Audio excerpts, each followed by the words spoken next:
Pleasure to call the smoke on, ladies and gentlemen. I give you Team America. Flying those beautiful CI Marquettis. An airplane used as a training airplane by 25 different countries throughout the world. If you get a chance to look at these airplanes up close, they're absolutely magnificent pieces of equipment. Chuck Lisher is from Cameron Park, California. Barney Register on the right wing is from Woodland, California. And Mr. Frank Sanders is from Chino. You know his name because his airplane Dreadnought has been a winner at the Reno Air Races on 2 different occasions. The first part of their maneuvers will be done choreographed to music, and we're going to go live to the cockpit and listen to Chuck Lisher as he directs the formation through their maneuvers.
Barney Register off to the right and to the left.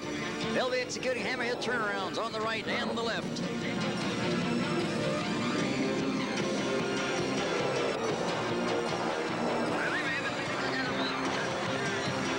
Chuck and Barney both up into the vertical. Just when the airplanes are ready to quit flying, we'll see the full left rudder come in for the hammerhead turnaround. Now let's watch the show corrections that our performers are going to have to make today. You see that smoke trail up in the sky. Up a little higher, it just hangs there, but as it gets closer to the ground, we see how the wind is going to affect their performance throughout the afternoon. And now with a combined closure speed of over 400 miles per hour, Chuck Lisher and Barney Register cross right of the air show center point, rolling the airplanes now for the breakaway.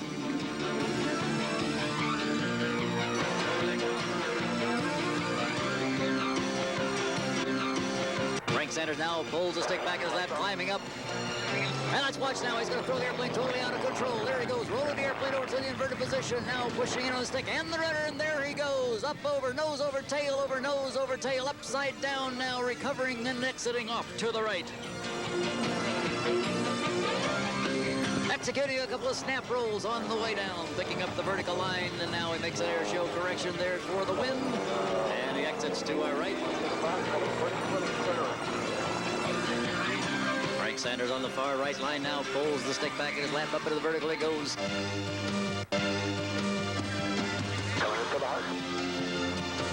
All right, let's look straight ahead now. Chuck and Barney coming in straight ahead of us. Now they're pulling up through the maneuver called their heart. This is dedicated to all the beautiful ladies in the audience. Ready, break now.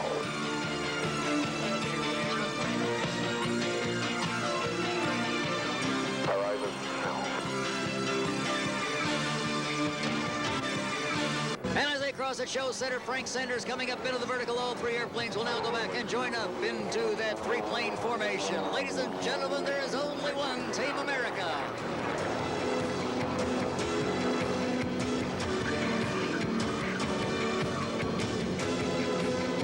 Okay, give me a little bit of power. I'm going to have to pedal to catch up. Okay, there's 100. Pedal to catch up. Ready, snap, now. Close up, now.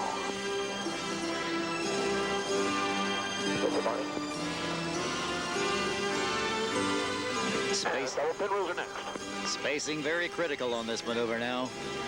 We're going in. Chuck is in the lead, and now Barney's going to have to close up the gap just a little bit. Frank is in the right position. We'll hear Chuck call the airspeeds throughout this maneuver.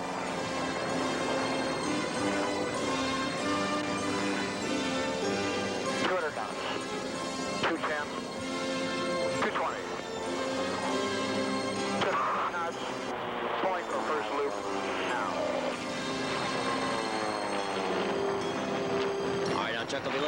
his shoulder to check the position of his two wingmen.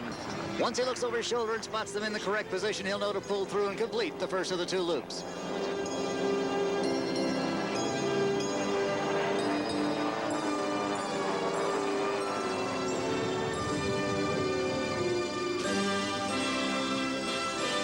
First loop complete, start his second loop. Now, 220.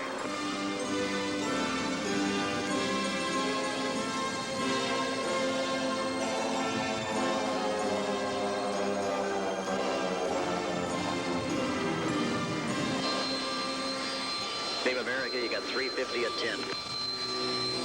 Okay, that sounds good.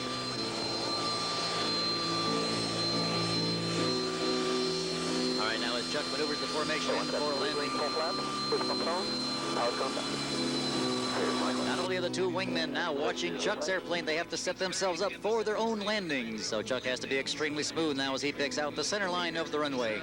Barney and Frank now, the two wingmen, watching Chuck, watching the runway, watching Chuck, watching the runway. Chuck's picking out a nice, smooth touchdown point. There he is, very, very easy coming back. And a beautiful formation landing by Team America, ladies and gentlemen. Now we have a distinguished guest up here on the stand, ladies and gentlemen. And sir, would you like to introduce yourself? Ladies and gentlemen, I am Admiral Benedictus Scratchet of the Royal Albanian Team in exile. Special Aeronautical Detachment of the U.S. Type Navy Detachment, much like the people who fly the boats in and out of Moffet Field here. I have looked high and low for Bert and Ernie and all of the other Muppets, and I have not found a one of them yet, but it seems that they should be here at Moffet Field. I would like to thank every person, you hordes of thousands and throngs, for showing up today to help in our battle and our tremendous effort to restore freedom to our beloved, cute little country of Albania. Much the same as you enjoy here in the United States of America.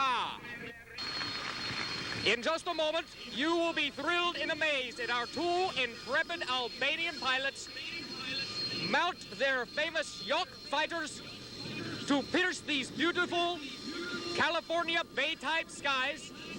That will be coming up very shortly after that hugely loud airplane passing in front of you now, the Harry airplane. I wish they'd get it a shave sometime. Takes to the sky and does the musical foxtrot in the air. Ladies and gentlemen, I must now give the microphone back to my friend here on the booth. I would just like to remind you that the General, if it is to scratch it, will be arriving shortly. Please, if you are carrying any weapons, keep them in plain sight. If you are wearing shoes, please keep them on your feet. And if you are wearing a silly grin, maintain that expression for the next hour and a half. All right, ladies and gentlemen, coming up next to tell us about the Aviate Harrier, from NASA, once again, Mr. Dennis Riddle. Thank you very much, Al.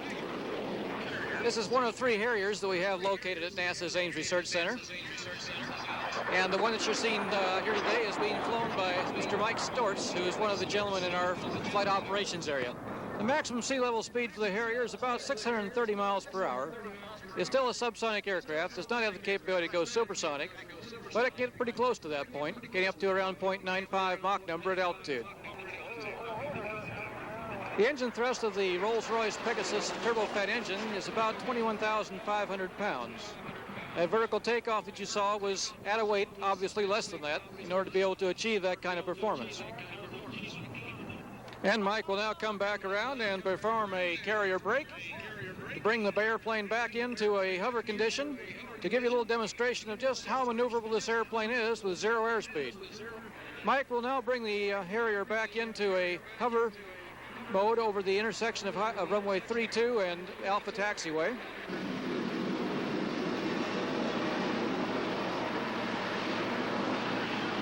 He'll turn the airplane toward the crowd.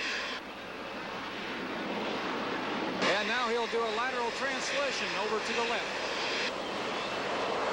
The initial takeoff that Mike made with the Harrier was indeed a vertical takeoff. In typical operational scenarios with this type of aircraft, typically we use the short takeoff. Therefore, using the runway, allowing the wing to be able to generate some lift, but being able to operate at much heavier weights than you can with the pure vertical mode. As I mentioned earlier, the thrust of the engines is 21,500 pounds, but you can operate this airplane up close to 30,000 pounds gross weight by using a short takeoff performance. And now Mike will take the airplane in a translation back to the right.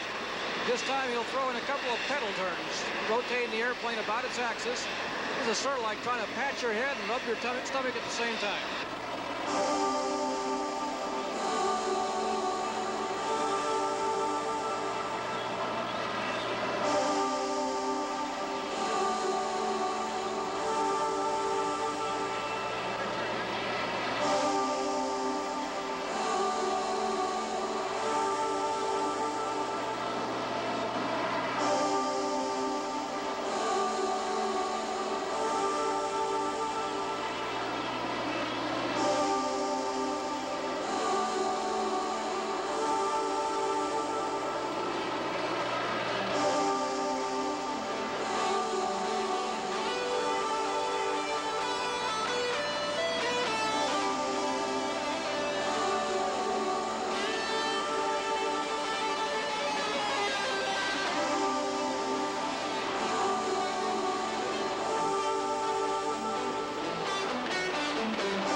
There you have it, folks, the Harrier. On behalf of NASA, I thank you very much again for the opportunity to demonstrate, again, one of our other types of research aircraft. And Hal, with that, I'll turn it back to you.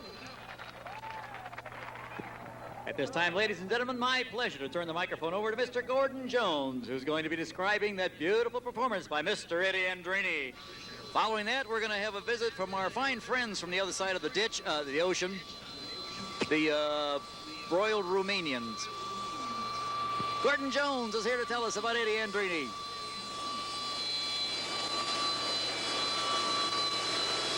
Look to your left, ladies and gentlemen, from Half Moon Bay, California, Mr. Eddie Andrini, and a big roll-on takeoff.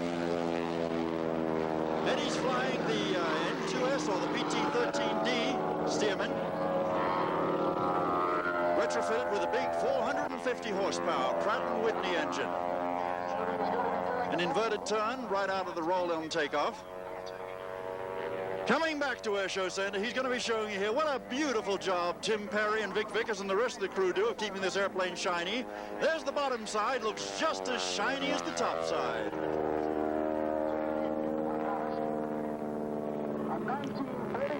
One quarter turn coming down, that's a big P-loop in the sky over this beautiful blue Moffet sky. Eddie performs many maneuvers in this airplane that no one's attempted before. And a warning right now to all the kids in the audience, this may look easy, but under no circumstances should you try these maneuvers at home.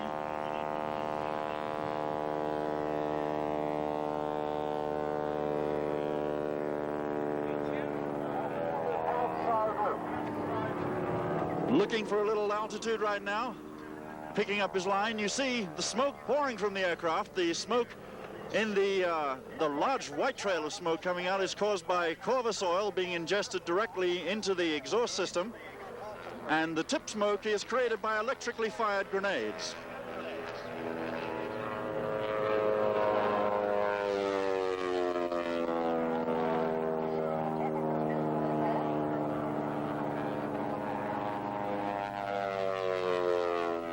Get your cameras ready, ladies and gentlemen. This is Eddie's own maneuver. It's a variation on the Lomshavok, Czechoslovakian for headache. This is the Italian version. He calls it the Wopshavok.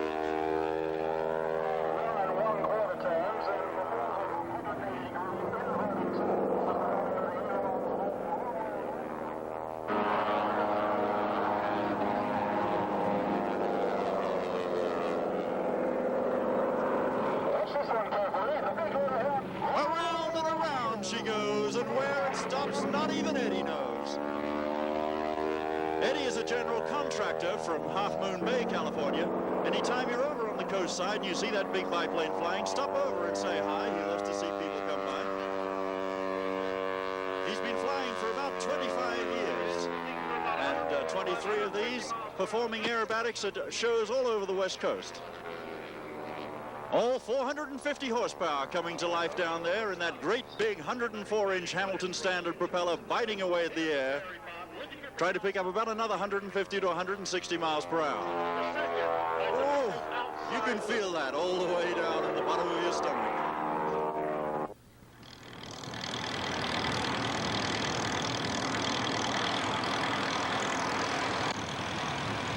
We're here with Eddie Andrini, who flies a Stearman, a modified Stearman, I should say.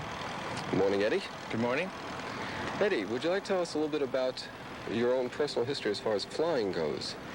Well, I'm a resident here of Half Moon Bay, born here in Half Moon Bay, and in 1955, when I was in high school, I wanted to learn how to fly, and so I just came out at Half Moon Bay out here one day, and I didn't particularly know anyone that flew or anything or was associated with, so I just came out on my own, which was kind of tough to do, and started to fly. And then about along after I learned how to fly in about 1959 or 60, I bought a BT-13 with another friend, and that's how I started my aerobatic flying. So you started acrobatics right away? I started was after a couple of years I learned how to fly. I started aerobatics, and I started in a BT-13, which wasn't the greatest airplane. Eddie, how old were you when you started to fly, and what were your parents' reactions to your flying? Well, when I started to fly, I wasn't 18 yet, so I was still in school, and I was probably 16 or so, and I needed my student's permit. So after I started, I had to get a signature from one of my parents in order to get a permit to fly. So my father especially just didn't care for flying at all. He was from the old country, so I brought the application for the permit. I brought it home, and I told my dad, would you sign this for me? And he said, what is this? And he said, something for school? And I said, yeah, it's for school. So he signed it, and what he did, he signed my permit, my student's permit, and when he found out later, he was really upset about it. Did he let you continue to fly, though? Well, yes, and I worked, so we worked in a farm, and so I continued flying. He didn't care for it. And then when I was still in high school, I bought a Tailorcraft with a couple other people. And he found out because I would work and I had my own money and stuff. So we bought this airplane. And when he found out about that, he wanted to come out to the airport and cut the thing. He couldn't find out which one it was. How is this Stearman different than any other Stearman that's out there today? Well, this particular Stearman, there's quite a few of them converted with 450 Pratt & Whitneys on them, but this one is probably the most unique one because it has all the modifications plus more that I came up on my own. Most of them just have the 450 on it, or you don't have a cowling or one thing or another. But this one here, I started with the conversion from Severo with the 450 horsepower and full inverted fuel and oil and the cowling, and I put the 4 ailerons, and I put little larger ailerons on the top. Then normally they put little short ones on top, but I wanted the maximum I could get out of it. And then I even changed the landing gear, put smaller wheels on, and I retracted the tail wheel a little bit on it, and I put some gap seals in it, and also it has a canopy on it. Yeah, that canopy is quite unique. It's the only covered Stearman I've ever seen. Could you tell us a little bit about the canopy itself? The canopy, basically, what got me going on it to put it on was the fact is that this airplane does aerobatics just at a much higher speed than a stock Stearman does, or even one that's modified and it doesn't have all the conversions like mine. The stock one does aerobatics between from 100 miles an hour to about 135. This one cruises at almost indicates 140, and I do aerobatics and it ranges from 0, but basically fly from 160 to 180 to 200 miles an hour. So it was just too uncomfortable to fly the airplane without a canopy on it, just like the pits and all them. The canopy is just makes you can concentrate better, you can look around, and I just got tired of losing goggles and helmets. Are there any other Stearmans out with canopies on them now, or is this the only one? This particular one is the only one that's like this. This one here, we made this canopy right here in my hangar, and it's the only one flying like this. And I gave the rights, and I'll get a royalty out of it to Severo, because they have other conversions. And they just have acquired an STC in this thing. So they'll probably be producing some of the canopies and put them on the market. Okay, well, thank you very much, Eddie. We've been talking with Eddie Andrini at the air show for Moffet, 1988.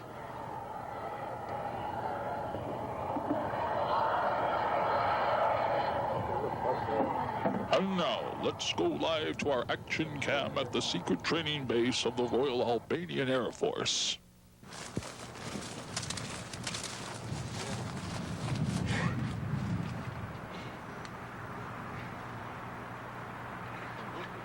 I still don't see a damn thing.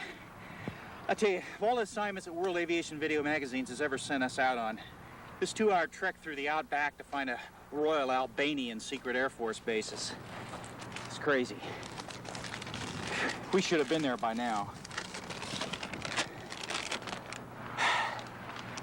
Off the road and through the mountains and through the forest and across that damn creek, my feet are still wet. Along this ridge line and down this creek line, and it should be right here. We should be there. I don't understand it, Art. We definitely should be there.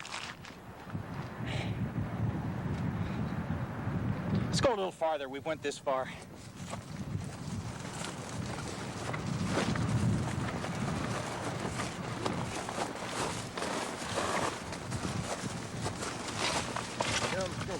Stop.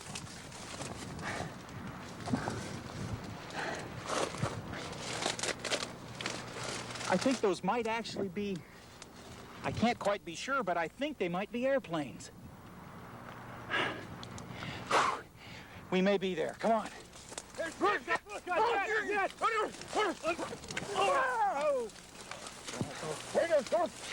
Oh, wait a minute. Look, we're here by invitation. No. Yes. No.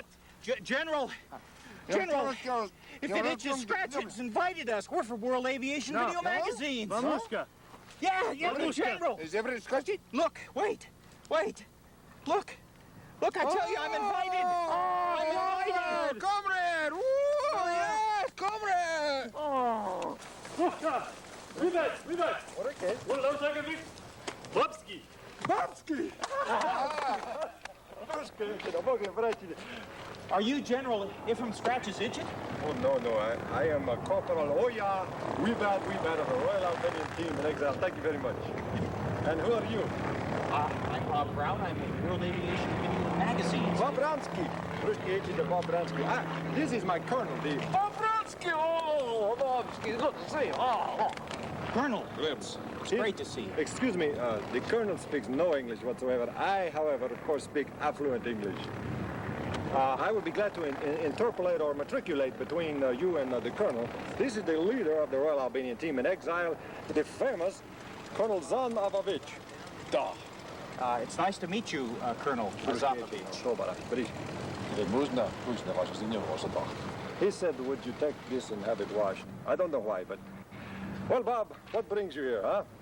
I'm here on assignment to try to find out about the Royal Albanian Air Force in exile. Is it possible to do an interview with the Colonel? Why, of course.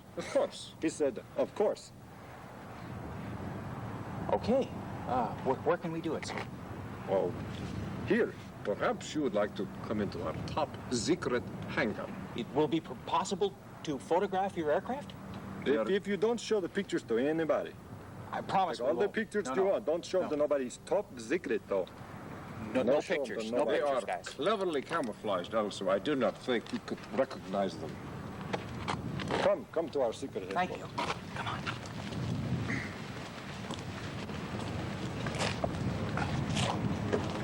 Don't look too hard, Bob. They're top secret. We may have to shoot you if you learn too much about them. Well, what war are these airplanes from? Well, these airplanes are from, pick a war, Bob. Any war. Spanish-American. Yes, that's where they came from. Smart man, Bobski, I tell you. Yes, these are the famous Yak-33 fighters. They're the only supersonic biplane in existence. They are 3 times the speed of smell, too, and you know how fast the bad smell travels, you know. What else, Bob? Speak up. Tell me. Can't get your tongue, son? Tell me. What and who are the Albanians? We are the Albanians. Anybody can see that. Next question, please. Anybody can see that. No, we are a paramilitary, paramutual, parasitic, paranoid flying team, military demonstration flying team dedicated to raising support for our cause of returning freedom to our cute little country that was overrun by the nasty, filthy, disgusting communist. They're terrible. They have no class. Anyway, we are going to return freedom to Albania by playing these air shows, like at NAS Jim Henson Muppet Field. You know, we're going to play there, generate support, make a little money to return freedom to King Zog, and perhaps put a down payment on a cute little condominium we found in Half Moon Bay. Half Moon Bay ski? Yeah, Bay ski. Ah, yes, that I've heard of. It is kind of chilly here. Don't you like it? It's kind of homey. It's very, very nice. This may be the winter home of the Royal Albanian team. We don't know yet. Are we going to get a chance to see your airplane fly, Colonel? If you promise not to show the pictures to anybody, yes. Colonel, I know that we certainly can't let anyone know the whereabouts of this top secret training base of yours here, but tell us, where is Albania? He says Albania is right in the crease of the Atlas, so you have to put your hands down on it real hard, and on both sides real hard, and it's right in the crease. It's a little country, often a pale pastel color, right in the crease in the book. It's there with all the other Ania countries, Lithuania, Romania, Transylvania, Pennsylvania, Beatlemania, you know, right with all the other Ania countries, little country. You said that Albania was taken over by the communists. Are you communists? Are we communists? Absolutely not. But I must say we are Marxist-Leninists. Yes, I am a fan of Groucho Marx. And I prefer Zeppo myself, and our general, who unfortunately cannot be here today, is a Leninist. And he has all of Jack Lennon's records. His favorite is Hey Dude. Yes. Jack Lennon? Johnsky? Johnsky Lennon. Well, your general, of course, is who invited us here, and would you please be sure to convey my sincere regret that he couldn't be with us today. Hey, General, said he's sorry he couldn't come! Thank you. Thank you. We will do that. Colonel, I know that no one can see you in Albania anymore because you're obviously in exile, and no one else can possibly find your secret training base here at Half Moon Ski. But where around the United States will we be able to see you perform? That, Mr. Babsky, is a wonderful question. We will be performing at air shows all around the world and all around the free United States for a very long time, we hope. So just keep watching, folks. I cannot tell you any more because the general gets very nervous, and for security reasons and constant threat of assassination, we are not able to tell you because of sabotage. Well, Corporal? Corporal. And they are the fabled Yak-33 fighter. An awesome platform. And I see you have many more, and I hear them warming up over there. No, these are the only two like them in the entire world. We're proud to say. Once we were many, but now we're down to just two. These are the last two remaining Yaks. Well, are we going to get to fly a Yak? Going to get to fly a yacht?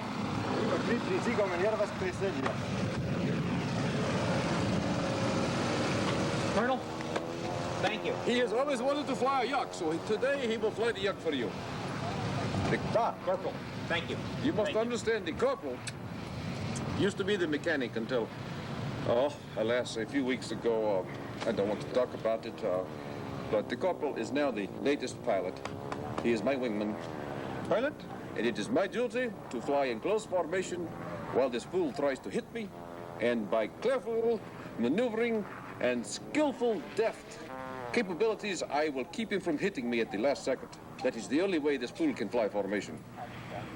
Colonel, you're going to fly with this man who's never flown before? I will fly just inches away from him as he tries to hit me. You're a brave man, Colonel. Oh, no. Pilot? Thank you very much. Thank you very much. Fly? Yes, you're going to fly. Fly? This? You will do very, very well. You just stay very close to me and try to hit me. Fly? Colonel, I think he may be worried about the fact that he maintained the airplane. Could that be it? Well, he becomes very nervous whenever it rains because the Yak 33 is water soluble, I must say.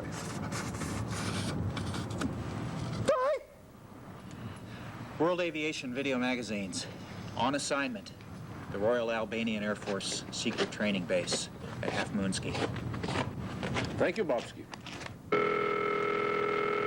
Hello, this is the cockpit. Squadron leader speaking. All right, Corporal Wingman, let's make this a good one. Roger, squadron leader. Where are you supposed to be? I can't see you. No time for jokes, Corporal. Now stay close behind me. There's some fool taking off directly toward us. Look out! Look out! Look where? Look where? What did you say? Oh! That was close. Who was that fool?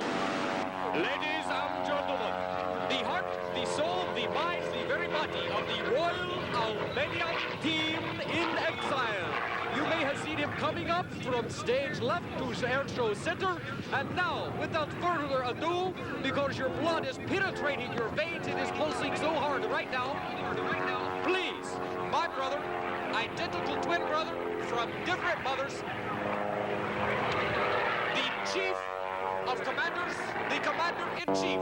I give you, ladies and gentlemen, General Images Scratchet!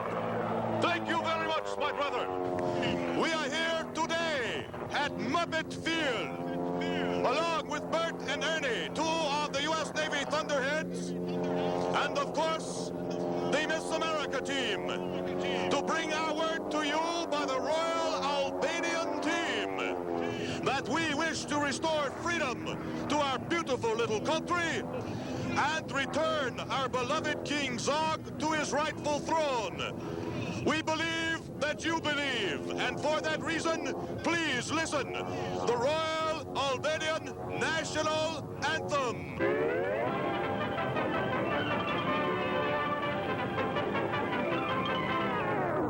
Obviously, despite the suppressive surveillance maneuvers, sabotage has occurred again in the sound system. Ladies and gentlemen, coming from your left toward Air Show Center, the Royal Albanian team and its famed salute to the exiled dictators, Idi Amin, Ferdinand Marcos, Jim and Tammy Baker.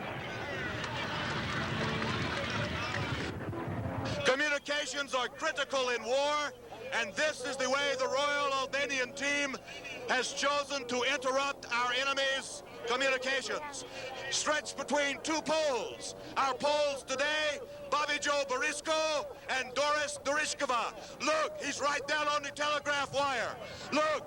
Oh, no! The poles dropped! The poles! That chicken-hearted ground group! Streaking across from Air Show left to Air Show center is the faithful follower, Corporal. Oh, yeah, we bad, for for the famed 32-point vertical roll. Watch. Let's count them out with him. 1, 2, 3, 4, 6, 8, 10, 12, 14, 16, 18, 20, 22, 24, 26, 28, 30, 31, 32. A perfect 32-point vertical roll. Executed with such precision, my brother, he was actually screwing himself right into the sky. This is very, very true. Please stand with me for the Royal Albanian National Anthem, please.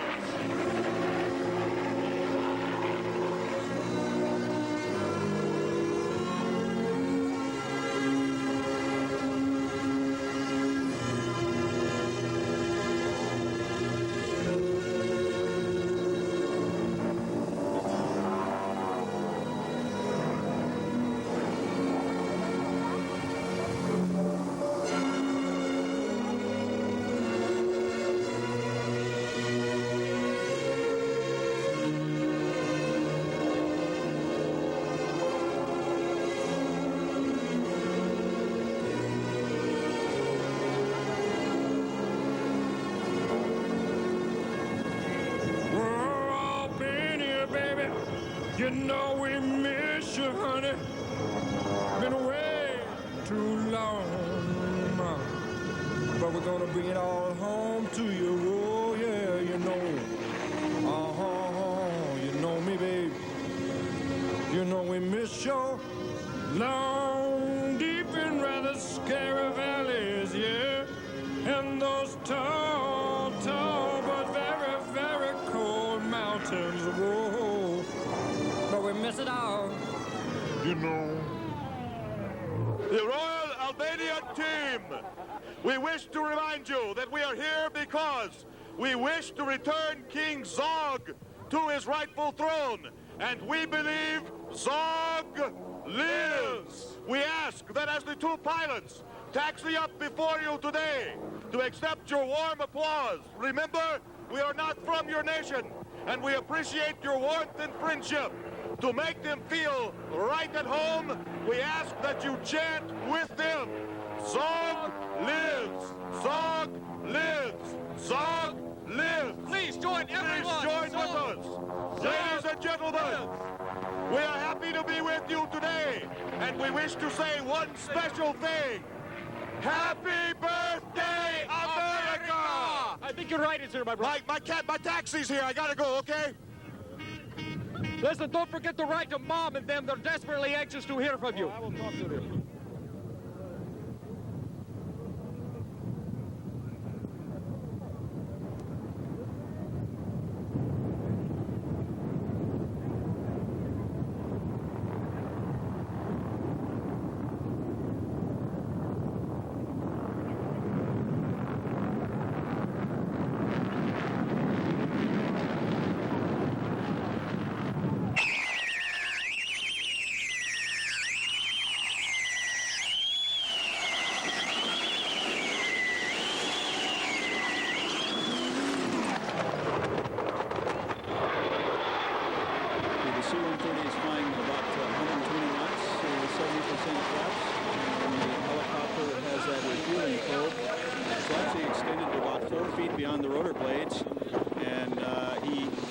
Into that basket and can transfer about 300 to 400 gallons per minute.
work so essential to the Air Force's demanding job of helping to deter war.